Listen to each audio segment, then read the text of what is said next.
Gases exchange को अगर हम उर्दू में डिफाइन करें तो इसको कहा जाता है गैसों का तबादला। तबादला mean exchange. Know what is exchange? Exchange किसी भी हम उस चीज को कहेंगे जिसमें एक चीज आ रही हो और दूसरी चीज उसके रिटर्न में कोई दूसरी चीज भी जा रही हो, तो दिस इज कॉल्ड एक्सचेंज। तो हम कभी भी उस चीज को एक्सचेंज नहीं कहेंगे जिसमें एक चीज आ तो रही है लेकिन बदले में कोई चीज जा नहीं रही। तो गैसेस एक्सचेंज का मतलब कि कोई भी ऐसा प्रोसेस जिसमें एक गैस किसी भी सिस्टम के अंदर आए और इन रिटर्न कोई भी गैस उस सिस्टम से बाहर भी जाए, तो इस चीज को हम गैसेस एक्सचेंज कहते हैं। तो अगर हम अपनी बॉडी के ऊपर जरा गौर करें तो हमें पता लगेगा कि ये जो हम सांस लेते हैं जिसमें हम हवा को अपनी बॉडी के अंदर लेके जाते हैं और हवा को अपनी बॉडी से बाहर भी निकालते हैं, तो दरअसल यही गैसेस एक्सचेंज है। अब इसमें गैसेस कौन कौन सी इन्वॉल्व होती हैं? तो इसमें ऑक्सीजन वो गैस है जिसको हम अपनी बॉडी में लेके जाते हैं और इन रिटर्न कार्बन डाइऑक्साइड वो गैस है जिसको हम अपनी बॉडी से बाहर निकालते हैं। अब इस चीज पे ये भी एक क्वेश्चन जो है वो हमारे जहन में उभरता है कि ऑक्सीजन ही क्यों? हम अपनी एयर की जो कॉम्पोजिशन है हम उसमें देखें अगर, तो उसमें ऑक्सीजन के अलावा दूसरी भी गैसेज है, उसमें तो नाइट्रोजन 79% तक पाई जाती है। फिर वो हमारी बॉडी में अगर जाती है वो 79% ही जाती है और 79% ही आ जाती है, तो वो यूज क्यों नहीं होती? ऑक्सीजन जाती है और कार्बन डाइऑक्साइड क्यों बाहर आ जाती है? तो इसके लिए हमें एक टर्म समझनी पड़ेगी, वो है सेलुलर रेस्पिरेशन। सेलुलर रेस्पिरेशन एक ऐसा प्रोसेस होता है जिसमें ऑक्सीजन हम अपनी बॉडी के अंदर लेके जाते हैं, वो हमारे सेल्स तक जाती है। सेल्स तक जाके जो सेल्स में ग्लूकोज होता है उस ग्लूकोज के मॉलिक्यूल को ब्रेक डाउन कर देती है, जिसके रिजल्ट में क्या होता है कि एनर्जी निकलती है। अब वो एनर्जी हम अपने सेलुलर फंक्शंस के लिए यानी कि बाकी कामों के लिए इस्तेमाल कर लेते हैं। लेकिन यहां पे ये देखने वाली चीज है कि जब ग्लूकोज ब्रेक डाउन हो रहा है तो क्या चीजें बनती हैं? तो कार्बन डाइऑक्साइड बनती है और वाटर बनता है। अब वो ऑक्सीजन जो हम सांस के जरिए अपने जिस्म में लेके गए हैं, अब वो ग्लूकोज को ब्रेक डाउन करने में यूज हो गई और बदले में जो गैस बनी है कार्बन डाइऑक्साइड और साथ वाटर वेपर्स भी, अब वो जब हम सांस बाहर निकालते हैं तो वो उसके साथ ही वो हमारी बॉडी से बाहर भी आ जाती है। तो इस चीज को हम सेलुलर रेस्पिरेशन कहते हैं। चलिए इस टर्म को डिफाइन कर लेते हैं।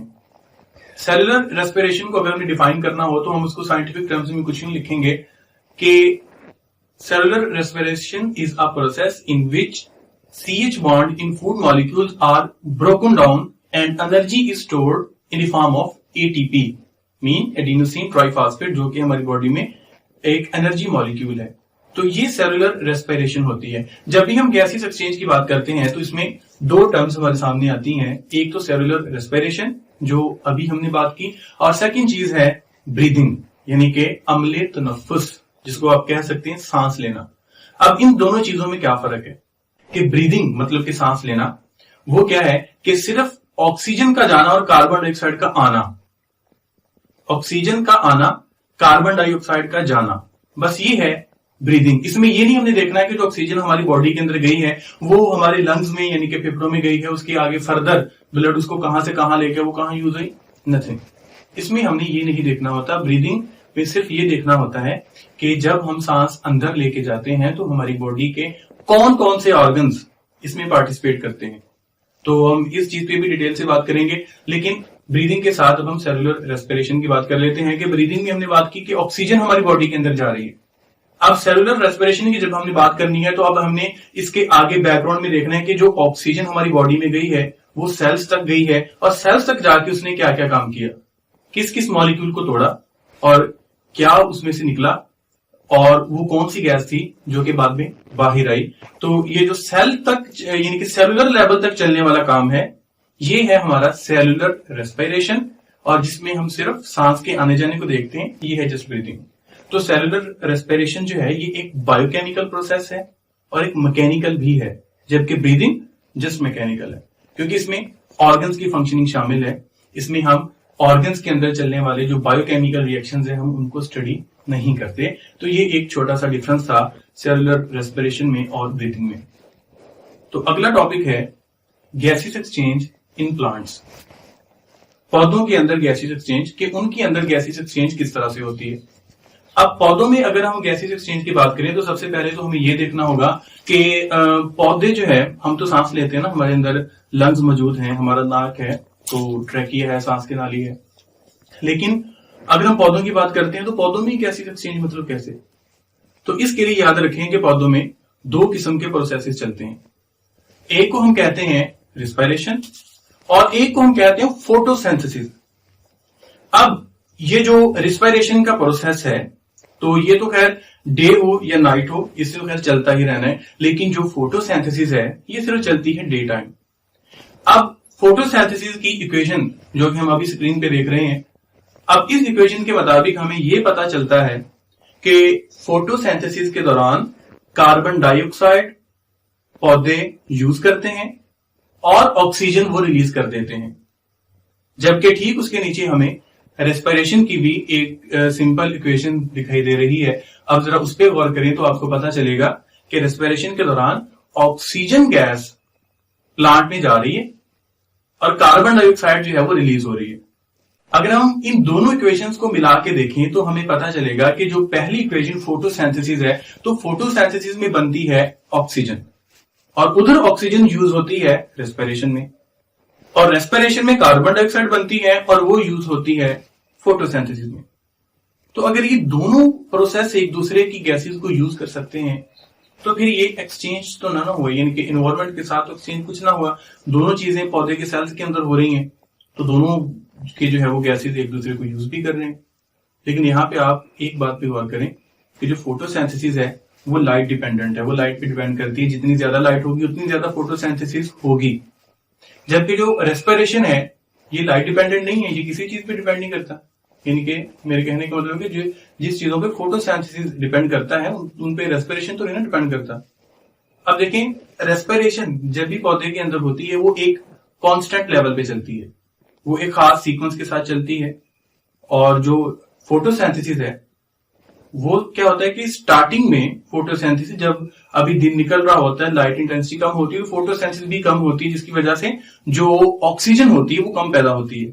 जैसे जैसे दिन जो है वो बढ़ता जाएगा वैसे वैसे लाइट इंटेंसिटी बढ़ती जाएगी तो फोटोसिंथेसिस भी बढ़ती जाएगी। जब पूरा दिन आ जाता है तो पूरे दिन पे क्या होता है कि लाइट इंटेंसिटी इतनी ज्यादा हो चुकी होती है कि वो जो फोटोसिंथेसिस है उसका लेवल काफी ज्यादा ऊपर जा चुका होता है। तो तब ऑक्सीजन ज्यादा पैदा हो रही होती है, जिसकी वजह से क्या होता है कि रेस्पिरेशन को जितनी ऑक्सीजन चाहिए वो रख लेता है और बाकी जो इजाफी है वो इन्वायरमेंट में खारिज कर दी जाती है। ऐसे ही जब शाम हो जाती है, लाइट इंटेंसिटी कम होते होते लाइट खत्म हो जाती है तो फोटोसिंथेसिस स्टॉप हो जाती है। अब इस केस में जो रेस्पिरेशन में बनने वाली कार्बन डाइऑक्साइड है उसको यूज करने वाला प्रोसेस स्टॉप हो चुका है। तो इस केस में फिर वो एक फालतू गैस है तो लिहाजा उसको पौधा अपनी बॉडी से निकाल देगा। अब यहाँ पे हमें जिस चीज पे गौर करना है वो ये है कि पौधे के पास तो ऑर्गन नहीं है ना, उसके पास नोज नहीं है कि जिसके जरिए कि जैसे हम जो है वो बाहर निकालते हैं फालतू गैसेस को, उसके पास तो नहीं है, तो वो कैसे निकालता होगा? इसका आंसर है जो आप अपनी स्क्रीन पे देखते हैं वो है stomata. What are stomata? Stomata क्या होते हैं? स्टोमेटा प्लांट की लीफ के सरफेस के ऊपर या यंग स्टेम्स पे भी होते हैं, सरफेस पे पाए जाने वाले ऐसे छोटे छोटे पोर्स होते हैं कि जिनके जरिए वो गैसेस एक्सचेंज करता है। और ये जो स्टोमेटा होते हैं ये ओपन भी होते हैं और ये क्लोज भी होते हैं। और ये ओपनिंग और क्लोजिंग जो है ये एक अनदर टॉपिक है। तो ना सिर्फ स्टोमेटा के जरिए गैसेस एक्सचेंज बल्कि प्लांट्स जो है वो लेंटिसेल्स के जरिए भी करते हैं। अब ये लेंटिसेल्स क्या है? प्लांट के जो वुडी स्टेम होते हैं, मतलब कि जो लकड़ी वाले तने होते हैं, उन वुडी स्टेम्स में कहीं कहीं छोटे छोटे से खास किस्म के सुराख होते हैं, स्पेशल पोर्स होते हैं। उन पोर्स को हम लेंटिसेल्स कहते हैं।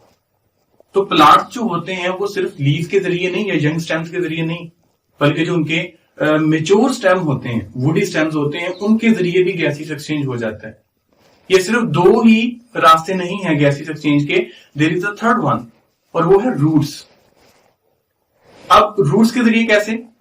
सिंपल डिफ्यूजन के जरिए, कि जो प्लांट्स होते हैं वो रूट्स के जरिए भी, वो सिंपल डिफ्यूजन के जरिए भी गैसेस एक्सचेंज कर लेते हैं।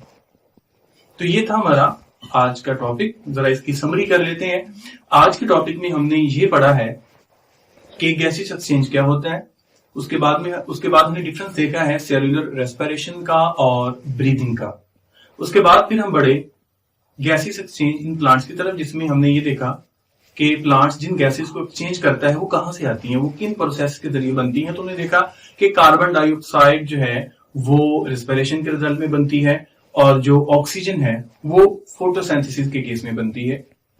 तो फिर हमने देखा कि गैसेस एक्सचेंज करते कैसे हैं। तो हमने देखा स्टोमेटा के जरिए जो कि लीफ और यंग स्टेम्स के केस में होता है, या लेंटिसेल्स के जरिए जो वुडी स्टेम के केस में होता है, या फिर डिफ्यूजन के जरिए जो कि रूट्स के जरिए होता है।